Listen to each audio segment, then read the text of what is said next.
And good morning. Welcome to another episode of Think and Grow Rich Mastermind Live. Hi, my name is Ann McNeil, and I am the Master Wealth Builder, helping you to build a stronger and better life and business with this philosophy espoused by Napoleon Hill entitled Think and Grow Rich.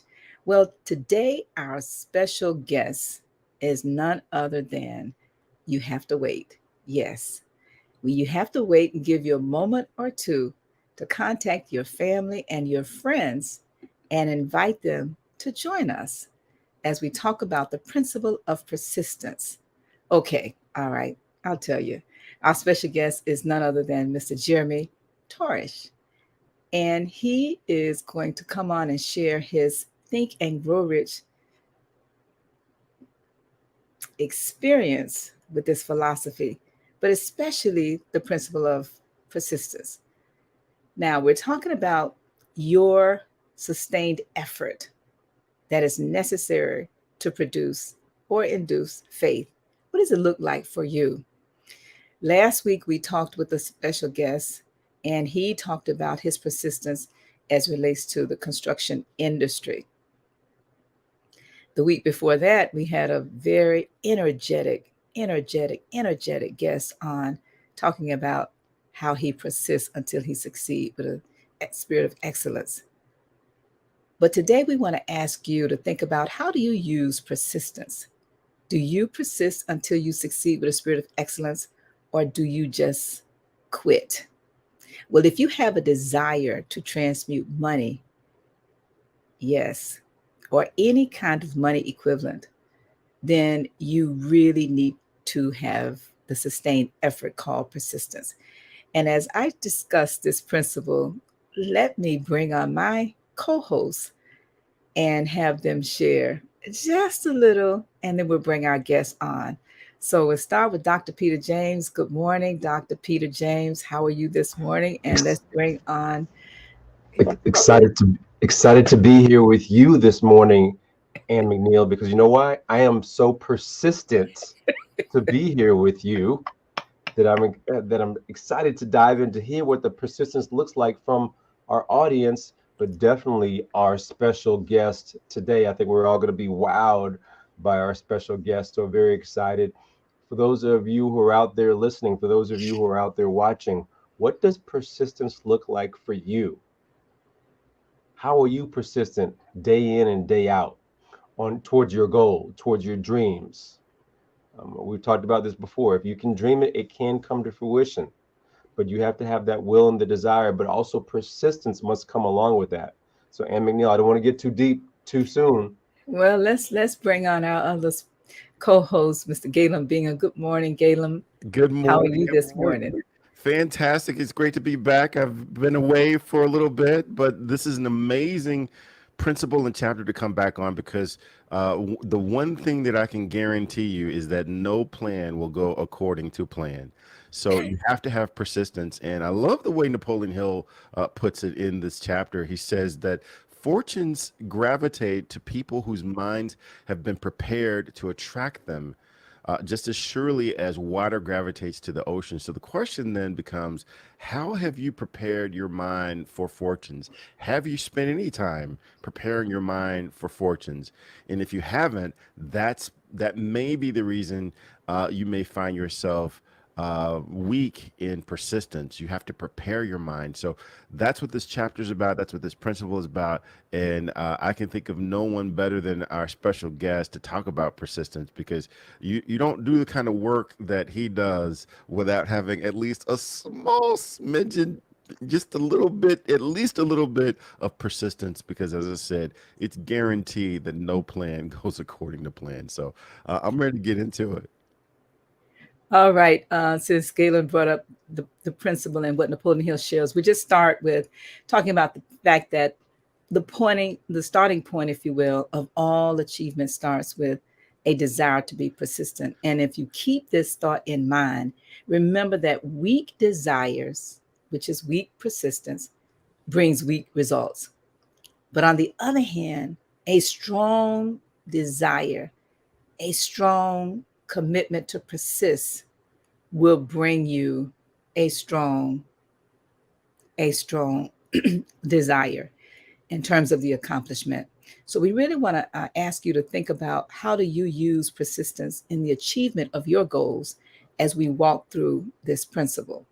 And Napoleon Hill shares that if you find that you are weak in persistence, center your attention, if you will, on the power that is surrounded from a bringing together a mastermind group. And that's what we are here today and every Saturday. We're your mastermind group, helping you walk through these principles. But the goal is for the achievement of your desire. So, enough said about that. Let's introduce to you our special guest.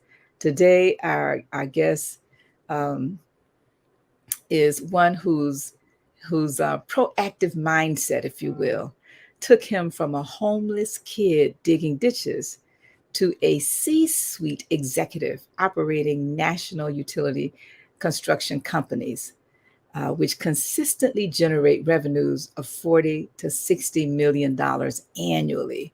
So help me welcome our new incoming Florida Speakers Association president, Mr.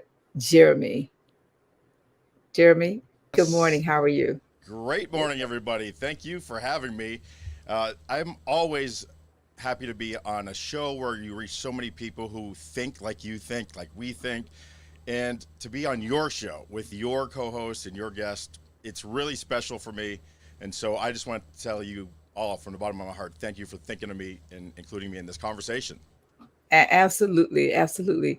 Jeremy, I was sharing with our co-host, as you heard earlier, and I would tell our guests who were listening in, one of the reasons why I wanted to invite Jeremy on this morning is because the last time I saw him was at our National Speakers Association conference. He and his wife was having dinner, and my family and I were walking around trying to find a place to eat that did not have a 2 hour wait inside of the Nashville Gaylord, and ran into him and his beautiful wife.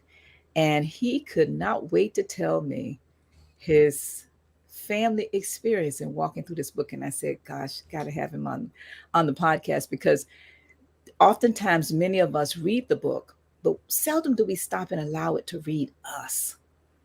And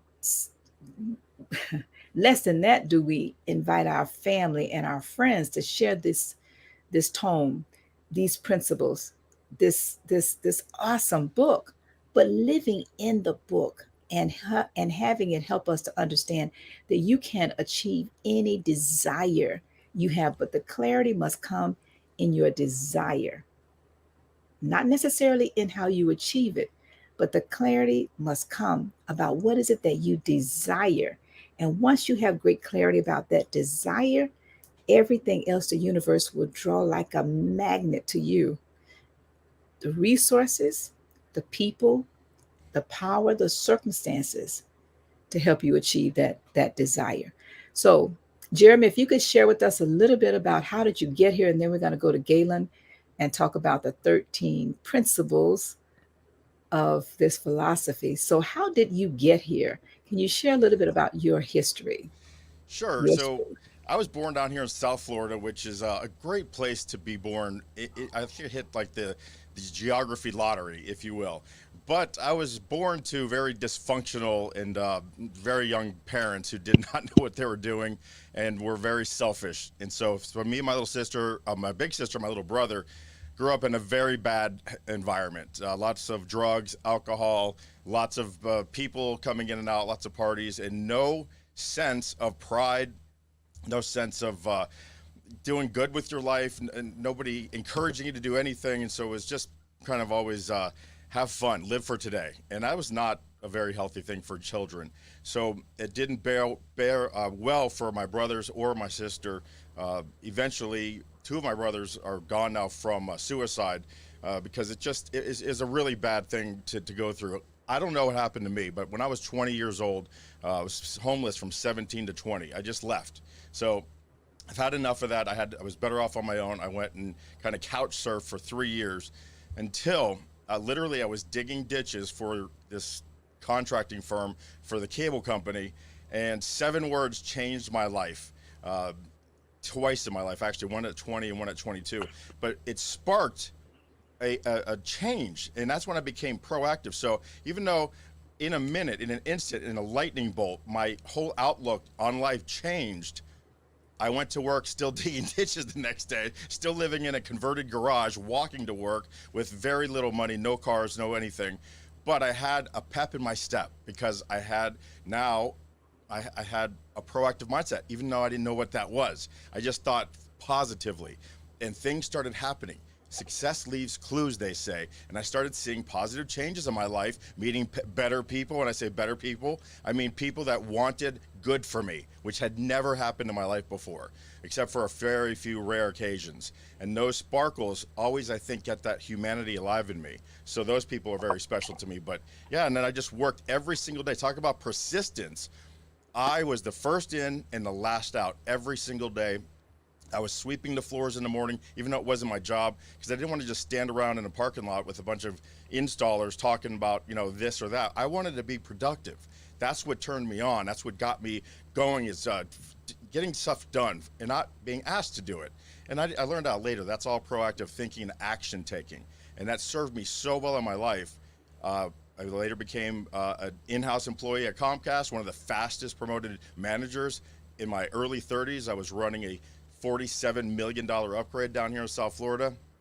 After about 8 years, I thought I knew everything because I contracted for a while, and then I was in-house for a long time. And then I said, I'm going to open my own business. And so that was in 2000, I was 15 years into the business, had a family, starting my own business in about 2006. So 3 years of epic growth, living my best life until 2009 came. The market crashed, the housing market, and I lost everything because my whole business was wrapped around new homes. And so I had to start over. But because I had come so far in life, I took that challenge with a smile because I knew I'd done it already. I knew I made the mistakes. I didn't blame anyone. I just learned of the things I didn't learn before the hard way. It's called a dumb tax. And I just kept going, starting over. $45,000 a year at a sales and marketing firm, learning a new skill, learning a new tactics, meeting new people, building relationships. Got back into cable television again about 2012, and over the last 10 years, as you see there, we built very big companies. As of now, I was a partner in these firms, and so I just had some skin in the game, but just a little piece of it. And as I kept doing more and growing more and traveling more and getting more responsibility, they kept giving me more ownership. And then last year, we sold that business for about $30 million, and I now had the choice to do anything I wanted to do in life. And for the last 12 months or so, I've dedicated my life to helping small businesses not make the same mistakes that I made and not understanding how business works. Just because you're really good at one thing and you start a business at it doesn't mean you understand business. You're just an operator, and that's where so many small businesses fail. And that's my life right now. I just go around speaking to groups and taking on clients and teaching people how to make the best of their business in a holistic style. And that way they can grow their business, scale their business, hire great people, treat them really well, and make a happier community. Wow. All right, I could see that smile on Galen's face, and he just cannot wait to dive into the questions right after he gives us these 13 Yeah, steps. so just lots of questions, but because I think that that story alone really does highlight the fact that few plans survive the first contact with reality. And if you've got a weak plan, you've got a weak persistence, you're not going to get to the place where you can sell your ownership of a 34 or $35 million company. So we could spend, and we're going to spend all of the day talking about persistence. But I think the beauty of Think and Grow Rich is how this is incorporated into part of a system. So take a listen to this video and think about where persistence sits. Because we don't start with persistence. We start with what's important to you. What do you desire? And then all of these other principles wrap around your desire to give you the best shot at success. So take a listen to this, and we'll be back on the other side. Number 1 is desire. Napoleon Hill said that everything starts with a burning desire, a compelling reason for doing what it is we do. Step 2 is faith, having belief in our ability to attain that which we desire. Step 3 is what we call autosuggestion. Autosuggestion simply means being very intentional about the things that we are pouring into our thoughts, into our brains, and into our consciousness. Our brains, our minds will receive everything automatically, but we have to work extra hard to make sure that the positive things are what we are feeding ourselves, because those positive thoughts are going to turn into positive actions. Step number 4 is specialized knowledge. No one person knows everything, even about whatever their particular area of expertise might be. And the value of the MasterMind principle is using the specialized knowledge of other people. Step number 5 is imagination, the workshop of the mind. Everything starts with our imagination and our thoughts, the burning desire to transform those thoughts into our reality. In order to do that, we have to take a look at step 6, which is organized planning. That is how we crystallize our desire into action, organizing ourselves. Having the thought and not acting on the thought isn't going to get us anywhere. We have the thought, we go through the organized planning to transform that thought into action. Step number 7 is decision. What Napoleon Hill said is the mastery of procrastination. Napoleon Hill said that the antidote to procrastination is simply to make a decision and then move on that decision. Step 8 is persistence. We have to have a sustained effort which is induced by our faith in order to achieve our goals.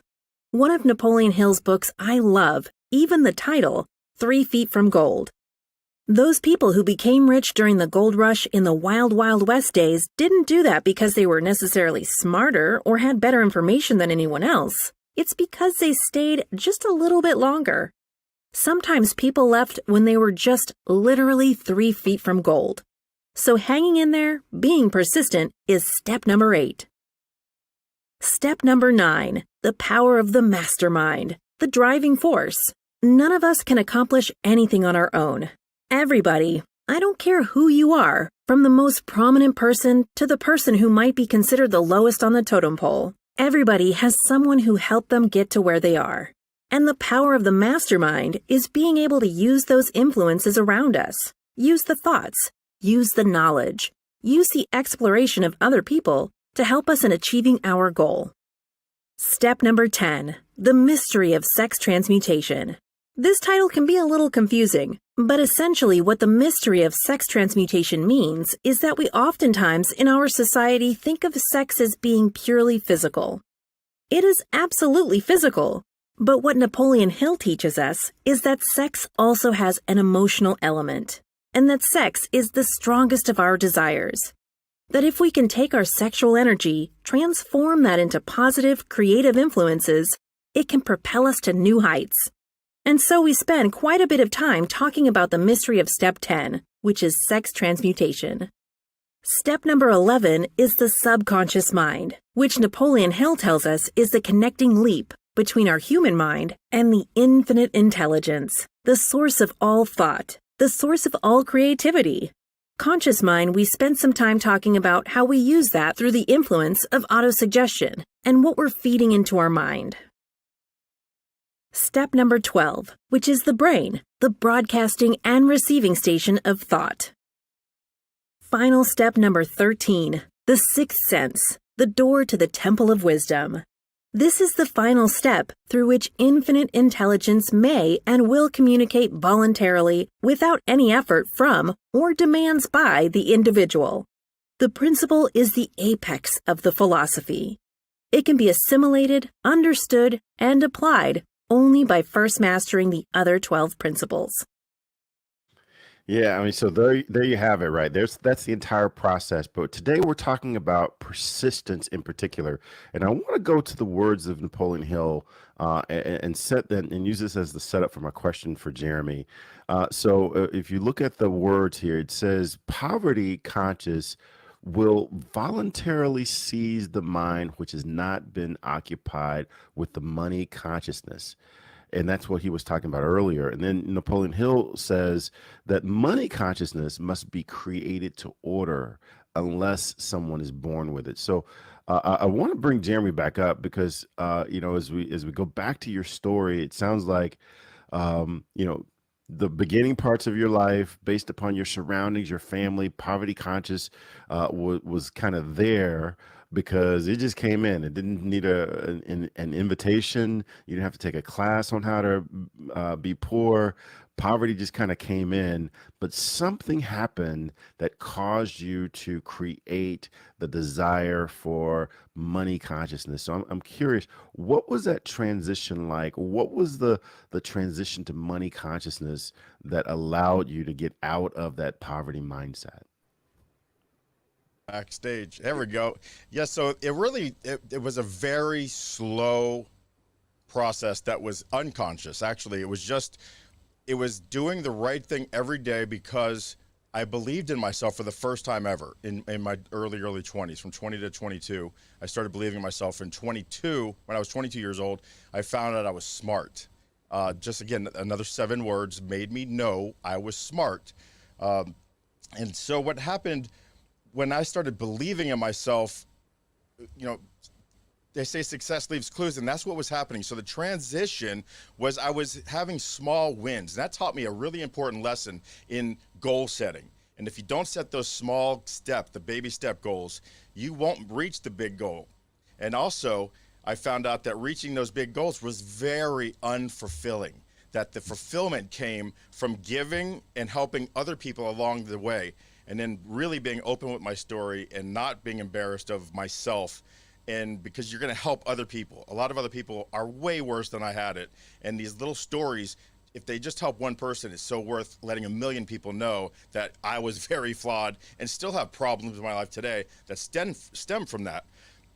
But I'm proud of the efforts that I make. So that transition is not one you see. You have to believe that it is there and it's happening, and you see those little successes. Now, I will say that one of the rewards that I get is being an example, is when I get down on myself. You named it right when you said that sentence. My book is open to page 165. That's where I was, just happened to be reading, and that's the unconscious mind will take that space, the poverty will, because when you're down and you're tired and you're not moving, you're not doing the right things, that will grow in the wrong direction. So all you have to do, though, is take that decision, take the action, and just do one little thing. Get off the couch. Change the video from the Kardashians to an uplifting, powerful YouTube video, right? So just that one action, you're not even giving any more energy, but in your mind, chemically, you've decided to do something more proactive, more productive, more positive, and you will feel the energy. And then you're going to call someone that you think of. That's another secret I get. I get these visions of people that I've not talked to in years.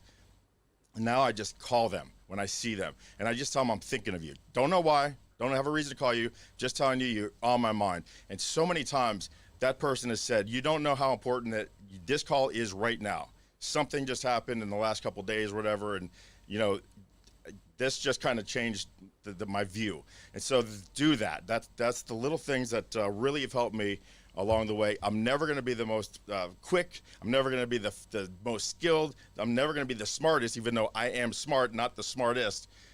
But I am a man of action, right? I have a act at the speed of instruction. That's one of my principles. And along with examining your whys will develop your drive, because without drive, motivation is nothing. So dig down on those whys early and often, and you will have a lot of little successes, which will be very fulfilling. Wow, I love that, and I want to get back to Miss Ann and bring in Dr. Peter. But one of the things you remind me of, Jeremy, is how simple and straight to the point this book and this philosophy is. Even if you go back to the title of the book, think and grow. That's it. Rich. It's like it's a mindset first, but then you have to do the action. You've got to do the work in order to get to the rich. There's no sitting on the couch just thinking of riches and having the money come. You got to think and grow rich. Miss Ann? Wow. Listen, I have already written in 3 pages. 3 pages. I want to start with, you mentioned the word, one word, 7 words changed your life. But before you respond to that, we have so many people in the chat live with us. So we really want to give a shout out to Diane King, Angelina Buckley, Charisse Dubose, Doretha Wyman, Renette, Smitty, Imelda, so many of you, so many people.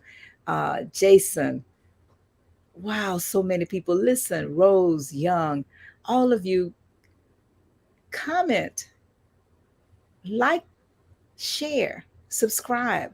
We really want to make sure that you chime in every single Saturday. Invite your family and friends, because later on in the podcast, we're going to have Jeremy talk about his family and what he's doing with this book and these principles with his family. But let me go back and ask you, Jeremy, if you would share with us, what was that one word? Well, Seven words, 7 words, 7 words. Thank you. It's 7 words that won't change anyone else's life probably, but it just goes to show that the smallest things, especially words, have power. When you're speaking to somebody, whether it's a stranger, somebody having a bad day, and you open the door for them and they walk by in a huff and don't even thank you, and you say something smart to them, or you say something uplifting to them, could mean the difference of changing a lot of other people's lives in that person's life, like a ripple effect. So the first time the 7 words changed my life, I was 20 years old, living on my own, literally dark days. Got on a plane to go see my sister get married in Delaware, because by that time my family had scattered all over the world, over the United States. And the wedding was great. Everyone got together. The wedding was great. I get home. My grandmother, I come from many generations of dysfunction. So it was, 3 or 4 in the afternoon, called my grandmother, which I loved with all my heart, but was also an alcoholic. So 3 o'clock, that was fun grandma. It was not your typical grandma. So I said, that was a great wedding. It was so great to have everyone together. That family is so important to me. She said, yeah, it was great, except for your father's new wife just ruined it. And I said, I don't know what you're talking about. I didn't know what she was talking about. I said, what are you talking about? Well, they had to drive from South Carolina, my father and his new wife. And she said, Joanna kept complaining that Paulette and Jeremy aren't even Ronnie's kids. And that's the day I found out that I wasn't my father's son. And so what it did was it liberated me. A lot of people would go, I'm sad. And I was sad. I mean, my father was with my mother since the 3rd grade or something like that. It wasn't my dad. But I was relieved, though, because I wasn't tied genetically to the mindset, to the habits, to the abuse, to the anger. My parents were very hard-working, blue-collar people, but really a lot of bad stuff went on, and I wasn't tethered. I didn't have to do that now. I had potential. It's the first time I knew in my life I had potential. So that was it. And then the second 7 words, 2 years it took me to find my biological father. And when I found him, again, long story short, I got the phone number. He didn't live in this state. I just knew his work number I got, which is a great story, by the way, and I believe it's in the book. Labor to Leadership. When I called that book, the second 7 words was Law Offices of Dewey, Scroom, and Howe. I changed the name to protect the innocent, but that's the day I found out my real biological father was a lawyer. And that's how I knew I was smart, that I had the DNA of somebody who accomplished something and was a lawyer and really esteemed position in our society. Turned out he was a bonehead, and I didn't really talk to him ever again in my life other than 5 minutes, but he did me as such a service by doing something, and I knew I could do anything at that point with my potential and my, I was smart. That's all I needed. I get goosebumps to this day, and that was over 30 years ago, just from that conversation. Well, you just liberated a lot of us because so many of us can relate to that story in so many ways. Wow. Uh, Dr. Peter James, I see that look on your face like I just can't wait. I think you had Dr. Peter pulled in. Okay, let's hear it. Let's hear it, Peter. Jeremy, loving your story, loving exactly how you're taking us on this journey. I speak with a lot of people who will tell me ever so often that sometimes, Peter, I have doubts. Sometimes I have what is a popular term these days called I have imposter syndrome. You've described a lot of roadblocks, obstacles, and hurdles that you've had to overcome.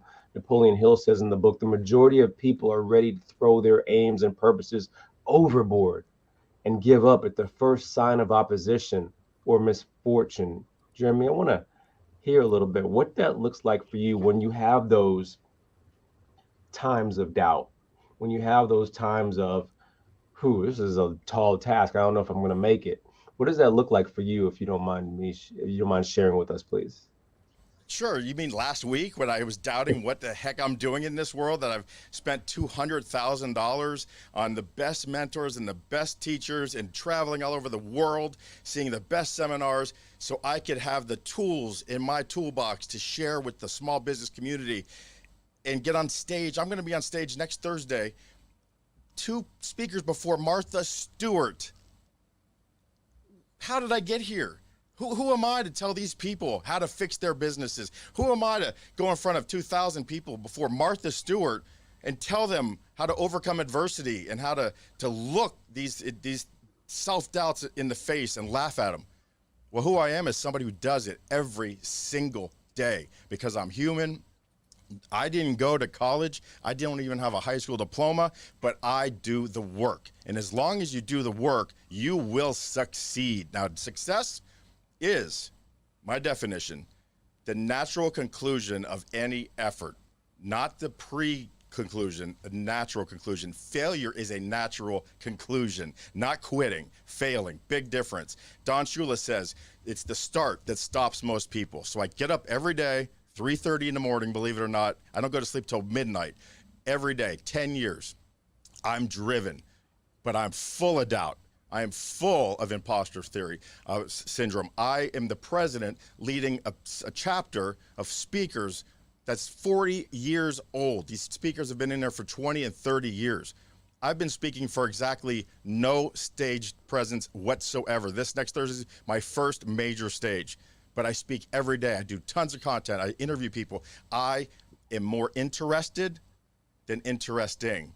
And I learn and share my stories and ask a lot of questions. And you just have to ask more questions when you doubt yourself, and you will feel better. Love that. Love that that insight and that persistence that you've described as well. And he's got what it takes to be persistent. Well, I always like to thank you so much, both of you. I always like to ask this question, Jeremy, of all of our guests. What was your first introduction, though, to the book? We have the journey up to now, but when was that? Can you walk us through that? Sure. The first time that I was introduced to the book, I remember the date exactly. It was April 9th of 2022. It was just earlier this year. I was in something called the Academy, which is the Florida Speakers Association. I hear a giggle. I'm pretty sure I know why. And I've heard of the book before. I was not a huge reader. I'm a huge nugget hunter because I have dyslexic. So I I read a lot, but I do a lot of speed reading, and if something catches my eye, and I just stop, and I love that, and then I apply it. So I'm a nugget hunter.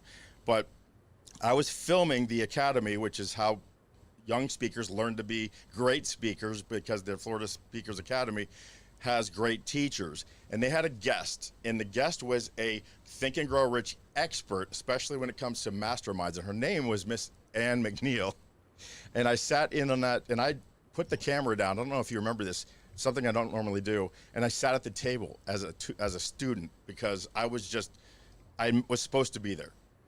Now, that's another thing. If you do the right things every single day, you're going to be where you're supposed to be, and things happen for a reason. So I was supposed to be there. I was supposed to hear you speak. I was totally involved and engaged and present.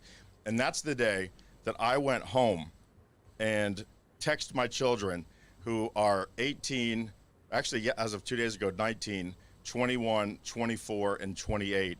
And then my wife, Christy, and I, we just all agreed that we were going to start our own mastermind with Think and Grow Rich. And every Monday we sit down and read a chapter. Well, we read a chapter all week, and we discuss it as a family every Monday evening at 7 p.m. I did not know that. Okay. Yes, I wasn't.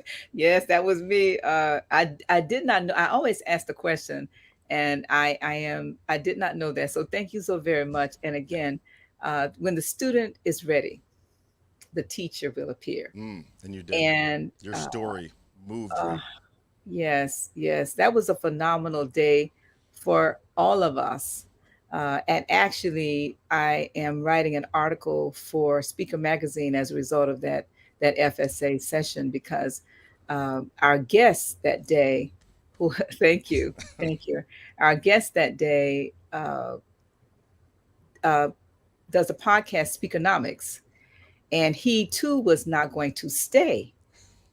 I don't know if you remember that portion. Tom Singer. Yes, he can't. Tom Singer. He can't. Actually, he's going to be a guest on this show with us. But he came back and he sat down, and he was moved to the point to where he went and did the same thing and started using the book as a part of his mastermind. And I share that because that is why we do this. This is the International Mastermind Association, and our desire is to create mastermind groups of accountability all over the world. When Andrew Carnegie asked Napoleon Hill if he would be willing to take 20 years of his life. Now think about that for those of us that have read the book. And if you've not read the book, any version will do. Okay, you don't want to buy the book? Go to YouTube. Or you can go to Google. But ask yourself the question, same question that was asked of Napoleon Hill by Andrew Carnegie. And this is what the question was. Mr. Carnegie said, Napoleon Hill, would you be willing to take 20 years of your life and research the wealthiest people in the world of that day to develop a personal development philosophy of success? Why is it that some people are born poor and they die very wealthy? Why is it that some people are born very wealthy and they die very poor? What are those principles of success? But I will not pay you a dime, he said. Now ask yourself that question. How many of us at this point in your life, not knowing anything else, how many of us within a minute would say, yes, count me in? When your hands are in your pocket and there's nothing in your pocket but lint, and you're not sure how you're going to get home that day because you don't have fare enough to get home, how many of us would say yes? Well, that's the spirit of persistence that Jeremy's talking about today. That's the spirit of persistence that Andrew Carnegie had to have in order to become the billionaire of his day. And that is the persistence that Napoleon Hill writes about for all of us to say yes, because each and every one of us are approached with that question every single day. And Jeremy, you hit the nail on the head when you say it's not the big decisions, it's not the big successes, it's the small incremental decisions that we make moment to moment. Will I come on the podcast or will I go do something else? Will I get up and make my bed, or will I get back in it the way I got out of it? Will I make that call? Will I go to that conference? Will I stay up late at night and do the work, the inner work? Will I get up early in the morning like Jeremy does? Yes. So that is the spirit of persistence. So let's bring back our guests and our co-hosts, and we're going to go one more round and have everybody share a little bit about who they are, how you can reach them, because Galen is doing phenomenal things as a result of this philosophy. uh, Peter is too, and definitely our special guest. So we're going to prepare to wrap up, but before we do that, we're also going to talk about our annual meeting, because we have a lot of activities that we do every single week where you can connect with us, and then every year. And so let's go to Peter first. And Peter, after you share about that, if you tell us how people can reach you, then we'll go to Galen and we'll come back to our guests. Yeah, before I go to the annual meeting or even a question, we have a question from our audience there Oh, for you perfect. there, Jeremy. And Renette has a question for Jeremy. It says, Jeremy, what habits, and you've spoken about them a little bit, but we'd love to hear a little bit more expanded. What habits have you developed that help you to remain persistent? So I would say it goes back to examining your whys. Mm, David Goggins is a great one to listen to about understanding what drive is, the difference between drive and motivation. Zig Ziglar says motivation is like bathing. It's great, but you got to do it daily because it doesn't last. So I would say the habit is really being in tune with being an example for the people in my life. I have a lot of people depending on me. The people who hire me to speak in front of groups, the people who hire me to help them grow their businesses, my family depend on me. And I have let a lot of people down many times in my life, but I've never kept them down. Les Brown says you can get knocked down, but as long as you're looking up, you can get up. And they see that. So even failing in front of the people who depend on you is fine, as long as you don't let it keep you down. And I'm an expert in failing because I'm not afraid. My last name is spelt to risk and my blood type is B positive. So really these things are it's a mindset. And so the habit is developing the callus on your hands. It's not about payback. It's not about showing anyone that I belong here. It's about helping more people believe they belong there. And you cannot do that from the bottom. You can only do that from above.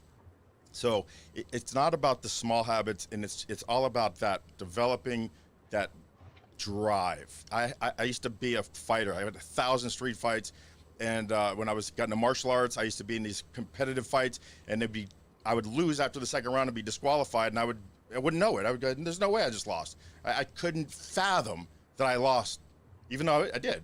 But that's my mindset. I just don't see it. love that, Jeremy. I think I'm gonna have to steal that be positive from you there too, since we It's share great. that in common for sure. Love that. You know, one of the things that Jeremy, and I wanted you to touch on this really quick as I talk about accountability. I think what's also important of this as we're on this journey that we partner with individuals who are going to hold us accountable to the dreams and goals that we set in place, our plans to get to those goals for sure. And I think nothing is better than our annual accountability meeting, which allows us to hold each other accountable for not even just those annual goals, but our life goals in so many different categories. We're going to be meeting this coming January in Boca Raton, Florida. We do this every single year. We dive on into Think and Grow Rich. We dive on into our own plans, and I look forward to seeing you all there who are in our audience to hold you accountable as well toward your goals. Jeremy, as we are getting ready to wrap up, what does accountability look like really quick in your life? Well, I am so Michael Jordan, Dan Marino. These people they're famous for holding themselves more accountable than anyone ever could. And I'm not saying that I am anywhere in the realm of those sort of stratospheric superstars, but I do identify with there's nobody can hold me more accountable than I can. No one's harder on me than I am. Uh, I do everything publicly. I'm not ashamed of failing. So when I put things out there, when you do as much content developing as you need to do these days for any business, honesty sells. People buy honesty. When I say it sells, I don't mean monetarily, I just mean emotionally. They will follow you if you're honest. And I am a very thin person trapped in a very chubby person's body. And so I struggle with body shame, myself and weight and food and sugar all the time. My joints are wrecked from martial arts. And inflammation, sugar is my enemy, and I just love it. My weakness is strong when it comes to sugar, and so I'm a public about it. I try trying to set those little micro goals. That's my biggest challenge. If that's my biggest challenge in life, I am so far ahead of the game because I'm still healthy in my mind and in my will. I just got to get stronger in a couple things, but I'm accountable because I'm public about everything I do. Good stuff. Love it. Love it, Jeremy. Thank you so much for being here. I'm gonna just give my contact information and McNeil as we get ready to pass the baton around the room. My name is Dr. Peter A. James, helping you to shift your mindset. You can find me at shiftyourmindset.com, and you can now find me on shiftyourmindset.com/mastermind, where we are introducing the If Collective. The If Collective. Here's food for thought. What if you had the opportunity to be more intentional and be held accountable to your career and your dreams? If this is you in any stretch of the imagination, I'd love for you to check out shiftyourmindset.com/mastermind. And McNeil, how do we get in touch with you? Oh no, we're gonna no, we're going to Galen first. Yeah, so this has been a great conversation. I have absolutely enjoyed getting to know Jeremy's story more. You remind me of some words from Rory Vaden, where he says, "Success is never owned; it is only rented, and the rent is due every day." So you have absolutely modeled the importance of persistence. And I think that that's something that all of us can learn from. As I said at the top of the show, no plan goes according to plan. And if you don't have persistence, you're going to seize every opportunity to quit. And our guest has modeled the importance of persistence throughout. Again, this is what we do each and every Saturday. Would absolutely encourage you to join us and get people to join along with you. My name is Galen Bingham, the leadership strategist. Lots of different ways you can get a hold of me. I talk a lot about the podcast, Whiskey, Jazz, and Leadership. I double dog dare you to check us out at least once. We have new episodes every Tuesday where we talk to leaders about the whiskeys they drink, the music they listen to, and what it really takes to be an effective leader. I'm also partnering with Dr. Peter on the If Collective. So we are challenging people to join. If you have wondered whether coaching is for you, if you have wondered whether or not you could benefit from leveling up your work or life with some intentional focus against those things that you say that are important, we really, really want you to join us in the If Collective. This is an opportunity for us to bring to you what we do for each other on a weekly basis. So definitely click the link that we're going to drop in the chat and see if you are ready to put some real focus against those someday goals. Ms. Ann? Okay, Someday Isle is an island that none of us want to live on too very long, right? All right, Jeremy, you have been a joy. We talked about, and I do have my pad here with my notes from the comments. You've given us so many resources. We want to also thank everybody in the chat. You have been phenomenal, phenomenal, phenomenal with your questions and comments. So thank you for joining. And please remember to comment, like, and share the show. And if you have not subscribed, we have placed the link in the chat for you to subscribe to this YouTube video for Think and Grow Rich Mastermind Live. Jeremy, we're going to have you come back on and let everybody know what's going on with you. How can people reach you to connect with you, and anything that you would like to share as we wrap up, and then I'll close with my island video. Well, I appreciate that. I am everywhere on the social platform there, but my book, Labor to Leadership, a second book called The Business Treasure Hunter. If you have a telephone, and take it out and you can snapshot that QR code. All my contacts are there, everything. And so if you contact me, especially through LinkedIn, I will get you a free copy of either or both of those books if you like on PDF form. If you contact me, direct message me on LinkedIn. I will also give anyone a 1 hour free business assessment of their business, and that is AtlanticBusinessCoaching.com. Just put your information in there. We'll get you down to a free 1 hour. I guarantee I can find any business $50,000 in hidden revenue by examining their 12 business elements. And that's really the best way to get a hold of me. My show live every Wednesday night, 8 p.m. to 9 p.m. is called Get Down to Business with Jeremy Torisk, live stream across every platform. Jeremy Torisk, Torisk. It's spelt to risk, but you risk nothing when you work with me. Well, I took my phone out and I just connected with you. Yes, that was quick and it does work. So we're going to leave that up for a moment. No, leave it up. Leave it up, Jeremy. We want to add such value to you because you have added. Yes, I got it back. Oh, Galen, I think you may want to use this. Hey, I'm Everybody, doing it right now. It's just that easy. It's just that look It's at, just that easy. I mean, for your business, Galen, have I'm people coming in. It's Popple. Popple. Get poppin' with Popple. spell it, please? How do you P O spell it? P L. Popl. Yeah, Popl. If you go through mine, I get a little. It's my one and only affiliate link is this thing because it is so amazing. It's $76 per year, and you put it's when you go to this and you see. I also have live PDLs that I can toggle on and off. So if I wanted to put a live PDF on there for when I'm speaking, I just click the button and my PDF, my slideshows pop up on there so people can follow it on their seats. It's a great. I think I make 38 cents every time someone buys it, but it adds up. Well, take that by 100 a month because what you just did just now was to continue to add such great value. We want to definitely add value to you. Jason Murray says, awesome.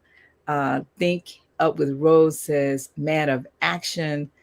Well, listen, this has been great. It has been great, great, great, and so much so we're going to have you back because one of the things we did not talk about, and you just brought it up at the very end, and that is some of the ideas and best practices as you mastermind in your business, some things that business owners can use. And last year, we made a commitment as a part of this podcast to take these principles and begin to focus on the mastermind groups and how do mastermind groups use this philosophy. And when you talked about your family as a part of our beta test, we actually last month we had family masterminds come on our beta test that we do with International Mastermind Association. So Victoria, I am going to ask you to just put that link in the chat because what he just did has been very helpful to understand the power of the mastermind. And I'm not going to jump to that chapter till we get to it. But this International Mastermind Association Think and Grow Rich live podcast is about how do you use these principles. And what we just heard Galen and Peter talk about this new product that they're creating to help you understand how do you use some best practices to make these principles work collectively. Each month we come on, we talk about one per month. But when you take them all together, what does that look like for you? And so thank you so very much, Jeremy. You have really blessed us all today. My name is Ann McNeil, and one of the best ways to connect with me is through my annual event that I host. I host a one-day retreat called Niche to Be Rich. But I also host a 3-day retreat, which I've decided to share a short video with you about that event. But the video will help you understand what's possible if you get away. And Galen has talked about this, Peter's talked about this, and Jeremy's talking about how he helps individuals in their business. And one of the realizations for me is that even though we come on and we talk about all of the principles, it's not easy to drill down into your particular business. So again, my name is Ann McNeil. You can connect with me at annmcneil.com. But watch this short video and then we're going to wrap up. Please join us again next week for another special guest, but you must show up to find out who it is. Yes. And I think if you were here last week when we shared with you a special guest for this week, just imagine if you had not showed up today. So imagine if you don't show up next week, who you will miss. Yes, you can catch the replay, but we're going to edit that also. Okay. All right. So watch this video. Thank you. My why really is the fact that you really can think and grow rich with a spirit of excellence, in the spirit of service to God. I came from absolutely nothing. So there's no excuse about why I cannot help literally millions of people, but I have to start with one, and that one is myself.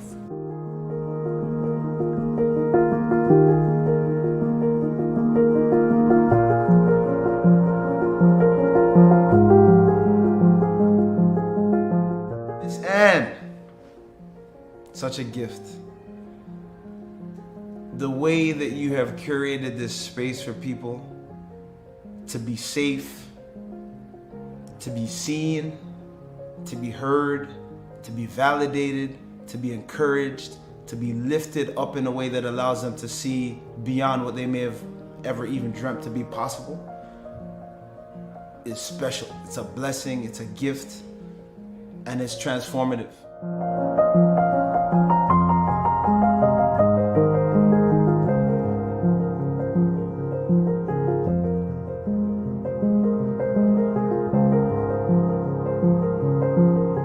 I want to say thank you for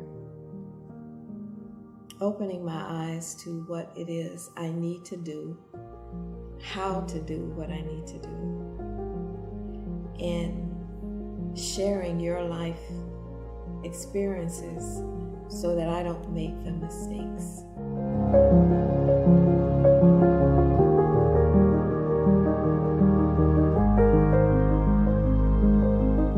You need to surround yourself with individuals that see something in you that you can't see.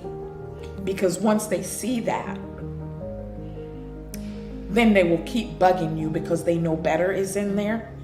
And that's what she has done for me. She saw my better when I couldn't even see it.